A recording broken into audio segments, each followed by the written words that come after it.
چه خوش باشد که با ایمان بمیریم، برای دوست جاویدان بمیریم. چه خوش باشد میان سنگر حق، به زیر سایه قرآن بمیریم. چه خوش باشد که با ایمان بمیریم، برای دوست جاویدان بمیریم. چه خوش باشد میان سنگر حق، به زیر سایه قرآن بمیریم. چه خوش باشد که چون صدیق اکبر، به راستی در ره ایمان بمیریم. چه خوش باشد عمرگونه به محراب، درون خانه رحمان بمیریم.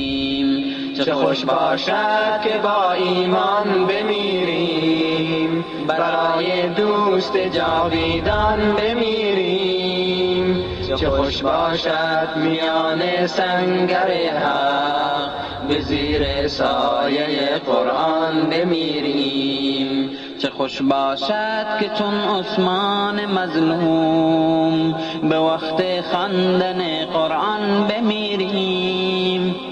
چه خوش باشد علی گونه به مسجد، به زیر تیغ نااهلان بمیریم.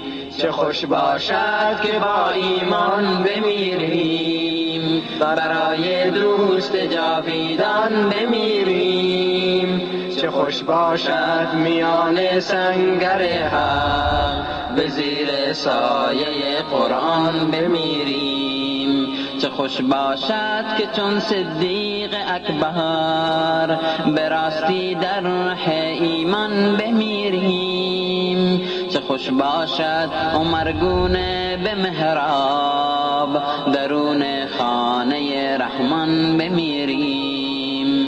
چه خوش باشد که با ایمان بمیریم، برای دوست جاویدان بمیریم. چه خوش باشد میان سنگر حق، به زیر سایه قرآن بمیریم. چه خوش باشد که چون عثمان مظلوم، به وقت خواندن قرآن بمیریم.